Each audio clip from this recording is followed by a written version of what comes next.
For most of 2025, being a USMNT fan has been depressing. We were awful in the Nations League where we lost for the first time. We didn't end up winning the Gold Cup, losing to our arch rivals Mexico in the final. And our coach, Mauricio Pochettino, who's getting paid $6 million per year, didn't seem like he was taking this job seriously. But since September, the United States are looking like they've turned it around, getting some really good results against some top teams across the world. And it's finally looking like we can actually make a deep run at the 2026 World Cup. So what's going on with the USMNT? What changed? And are we actually back? Well, let's take a look. So in the last video I dropped about the United States men's national team, I talked about how bad the national team has been up until the point where the Gold Cup final ended. So we're going to start off after that and begin at the September international window, where we had to play debatably the two most talented Asian national teams, South Korea and then Japan right after. Now the hype for the USMNT was at an all-time low at this point, so much so that the game against South Korea was a home game for the Koreans. Barely anyone who supported the US showed up that day. And can you blame us? For a while we've been absolutely dog shit. And for the most part, this game was no different. Even though both teams were generating some chances in the first half, Jung Son in South Korea would pounce first, with Sonny running in behind Tristan Blackman easily, who should be nowhere near the national team by the way, and scored past Matt Freese in the 18th minute to put South Korea up 1-0 in this match. Now the United States after that would start to get a couple of chances to get back into the game, but none of them went in. And then in the 43rd minute, Lee Dong-young gets a wide open look at goal thanks to Son, who gave him the ball after getting knocked out by the goalkeeper, and he kicked the ball in behind his back sort of way to put South Korea up 2-0 in just the first half alone. That was such an embarrassing goal for us to concede. We should have done so much better defensively, but instead we completely capitulated. However, in the second half, the start of a positive change would happen, which would also be a huge reason why we are doing so well right now. And that's because in the 62nd minute after Poch made 4 substitutions with Chris Richards subbing on for Weah, Alex Freeman coming on for Dest, Christian Roldan, EU coming in for Tyler Adams, and Folarin Balogun coming on for the Wash Sargent, we had to change of formation. We finally started to play with 5 in the back. Finally, it's about damn time. I remember we were begging Greg Berhalter back in the day to try playing with 5 in the back because our center backs were a weakness of ours, and he didn't do shit. But finally, Poch decided to try it out in a game where we were completely butt cheeks, and we could see this positive change almost immediately. We actually started to generate some really good chances, like Chris Richards almost scoring right in front of the goal in the 74th minute, and then the 92nd minute, Pulisic would have his shot saved, and Balogun had both of his shots, one of them being a rebound, barely saved 2 to keep us out, and in the 94th minute, Balogun would have another shot of his save too, and the game would end 2-0. But if you were watching this game, there was a huge difference with USA's performance in the first half and then in the second half when we tried the new 5 in the back formation. And Poch knows this too, because since this moment, he's stuck with the back 5 ever since then. And safe to say, this has been the right decision, because we would see the fruits of this labor from this tactical change in the very next match against Japan. Now admittedly, after Japan's 0-0 draw against Mexico, where they played their A team, they rotated heavily in the match against us, where their only key players starting were like Junior Ito, Joel Fujita, etc., with Daiji Kamada, Takumi Minamino, Kari Mitoma, etc., all coming off the bench later. And with us playing a very strong lineup, dare I say, we were expected to win this game, and we did. Not only that, we completely dominated on the stat sheet, having 19 shots with 11 on target, which is absolutely insane, with 55% possession of the ball. But not only that, we would win on the scoreline too, for once. We would start off very strong early on in the game, generating the more realistic chances of the game. And finally in the 30th minute, one of Max Arslan's fancy stepovers would actually end up beating a Japanese defender. And although his cross was a little behind Sendejas, he would still get a really good shot off at goal, and the ball went into the back of the net to put the United States up against Japan 1-0 in the game. What an incredible finish by the Club America man. That was unreal. Now Japan would get a couple of chances to get back to the game, but the truth is the United States looked like they would be the ones scoring the next goal in the match. And although they were unable to do that in the first half, in the 64th minute of the second half, Folarin Balogun would receive a great ball from the star man Christian Pulisic, and he would body off a Japanese defender on him and easily guide the ball past his backup Japanese goalkeeper to score to double the lead for the United States. Great finish by Balogun, who potentially stamped his spot as the starting number 9 from this goal. And Japan would not really have an answer for this, and in the first full game with the 5 in the back formation, the United States would beat Japan 2-0. A huge improvement from the last time we played Japan in 2022, where we got dog walked 2-0 by them in Germany. Not only that, before September, Pochettino's USA had played 5 games against teams in the top 30 of the FIFA rankings and lost all 5. But now they broke that streak with this win over Japan. Although admittedly, yes, it was Japan's B team, it was still a good confidence booster heading into October, where we had to play against 2 other good teams in Ecuador, who have debatably the strongest defense in international football, and one of the best teams in Asia, Australia. And the United States would proceed to play well in both games. In the first match against Ecuador, I think it's fair to say that the United States were getting the better chances early on in the first half, but it would actually be Ecuador who would pounce first on the score sheet, first thanks to Ender Valencia getting on the end of a great counterattack, getting past Chris Richards somehow despite being an unk, and finishing the ball past Matt Freese brilliantly to put Ecuador up 1-0 in this game. But regardless of that goal, the US would still be getting good chances in the first half, and would even get good chances early on in the second half. And then eventually in the 71st minute, after a giveaway from the Champions League winning center back with PSG, Pacho, Malik Tillman would finally find Florian Balogun right in front of the goal, and he would tap the ball into the back of the net to not only score another goal for the US personally, but bring the game back level. You can't say the United States didn't deserve this equalizer. They were definitely the better team throughout the entirety of the match. And although the US wouldn't score again against this rock-solid Ecuador defense, the match would end in a 1-1 draw, a pretty good result against one of South America's best teams. Additionally, the US had a better chance of getting a win on the board in their next game against Australia, where they dominated the stat sheet, having 10 shots, 5 shots on target, and 63% possession. But it would actually be Australia who would pounce first in this game. Because of the 19th minute, Australia's Jordan Boss would get past Chris Richards and drop Chris Roldan completely. Of course, it had to be him, and scored to give Australia the unexpected 1-0 lead in this match with their first shot of the game. A terrible way for the US to start the game, but it was still early on in the match, so there was still hope for the US to come back in this game. However, Christian Pulisic got on the end of a nasty foul from an Australian player, and he had to get subbed out due to an injury that would also keep him out of the November international window. Chris Richards said after the game too that they should have backed Pulisic more after the foul, and he proceeded to say fuck a friendly. Chris Richards is truly captain material. Anyways, the US would start pounding the Australian goal, and eventually the 33rd minute, the Coventry City striker who's been on fire this season, Haji Wright, will get on the end of a surprisingly good ball from Roldan and score to level the game for the US against Australia. But we're not done yet, because in the 51st minute, Roldan made the smart play of taking a free kick quickly, and Haji Wright completely drops an Australian defender and scores with his weak foot to give the US a 2-1 lead in this match from 1-0 down. And that's a result that we would hold on to for the entire 90 minutes to beat the Australians in Colorado. So in this camp, not only did we get a good draw against Ecuador, not only did we beat Australia, but we saw Cristiano Roldan actually be useful in a USA jersey. Poch is truly at the wheel. The streets were feeling confident, and that confidence would only be reciprocated more in the November window, where we had to play Paraguay and Uruguay, two good South American teams. Now the November window was pretty interesting, because although Pochettino was gaining the trust of the fans again, the squad of the US wasn't the strongest. The likes of Chris Richards, Malik Tillman, Noah Kai Banks, who should have definitely been called in over the likes of Miles Robinson at least, Matt Turner, Christian Pulisic, Tyler Adams, Weston McKennie, Anthony Robinson, Timothy Weah, Johnny Cardoso, Cameron Carter-Vickers, etc. weren't called in, while players like Sebastian Berhalter, Diego Luna, Max Arfson, Austin Trusty, etc. were called in. However, Poch has got everybody built into this team regardless of whatever last name is on the back of the shirt, and all these guys in November showed out. Not only that, the Gladbach boys were back with the USMNT, with Scally coming back for the first time since his alleged golf cart incident, if you know you know, and the one and only Gio Reyna was back with the United States too. And I was happy for Reyna, man. Don't be fooled by that video I made about him. I even said in that video that I'm a huge Reyna fan and I really wanted to witness his comeback arc. I didn't sell my stocks in him yet, and in November he showed why I made the right choice, because he balled out. First in the match against Paraguay, literally in the 4th minute, Max Arfson beat his man brilliantly on the right hand side and sent in a good cross to the head of Gio Reyna, who headed the ball into the back of the net to score his first goal back for the States since the 2024 Nations League final against Mexico to my knowledge. Gio Reyna was back, baby, you love to see it. But 6 minutes later, one long ball from Paraguay completely opened up our defense where Joe Scally, Tim Ream, and Miles Robinson were sleeping, and Alex Arce scored in the 10th minute from a cross where he was wide open to level the game back up for Paraguay 1-1. It was a terrible defensive moment there, but guess who got the blame from the US Soccer Inside journalist Doug McIntyre? Gio Reyna. He said Reyna pressing at the front is the reason why we conceded, and this is where I'm going to speak about this biased motherfucker Doug, this pop-tart of a journalist. I don't give a shit how many inside sources you have, bruh. You're on US Soccer payroll and we all know it, pussy. Your unjustified hatred towards Gio Reyna, where you reported things that were just completely false, is disgusting. He doesn't know you, little bro. Hop off his dick, you cock-munching mosquito of a man. Go fuck yourself, Doug, you terrible ass journalist. Suck my dick, bruh.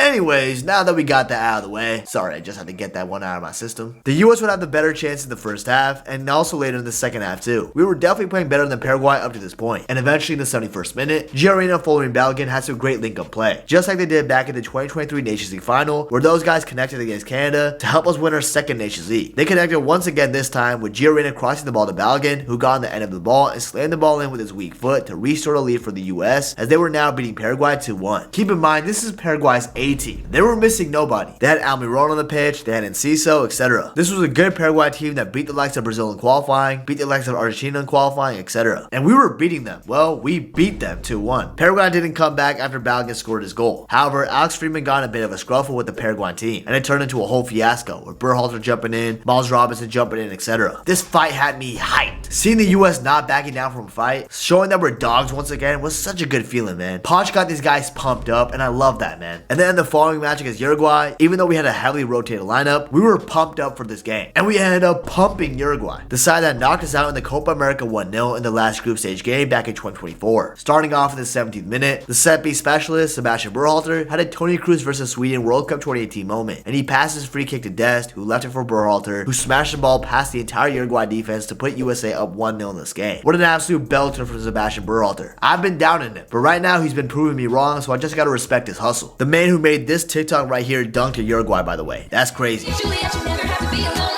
Anyways, moving past that in the 20th minute, Berhalter took a well-taken corner, and he found the head of Alex Freeman, who scored his first goal for the United States, just like Berhalter, to double the lead inside just 20 minutes in this game. But the Freeman show would only continue in this match, because in the 31st minute, after a proper CONCACAF tackle from Tim Tillman, the brother of Malik Tillman, Trusty got the ball and passed it to Freeman, who absolutely rinsed and got past Barcelona center back who was once worth over 100 million euros, Ronald Araujo, and scored some crazy golazo as a center back to secure a brace in this game. He scored a brace as a center back, by the way. That's just crazy. Alex Freeman might have just secured a roster spot at the 2026 World Cup after this performance, I'm not gonna lie. But the USMNT show continued in the first half, because in the 42nd minute, Tillman cut back the ball inside the box to Diego Luna, who's having a poor game up to this point, I'm not gonna lie. And he finished the ball in brilliantly to put the United States up 4-0 in just the first half alone. I couldn't believe what I was witnessing, bruh. I was in disbelief. We were beating Uruguay, the two-time World Cup champions, 4-0. This was absolute cinema. However, after some horrid defensive errors, De Arrascaeta scored a bicycle kick in the 45th plus first minute to bring one goal back and ruin our potential clean sheet in this game. And Poch was pissed about this, and that makes me happy to see. Don't get complacent. And he told the team in the locker room during the halftime to win the second half. And that's exactly what we did once we subbed on players like Tanner Tessman and Gio Reyna. Because in the 68th minute, 4 minutes after Bentancur got sent off from his slide tackle challenge, Gio Reyna sent in the superb ball into the box to Tanner Tessman's head, who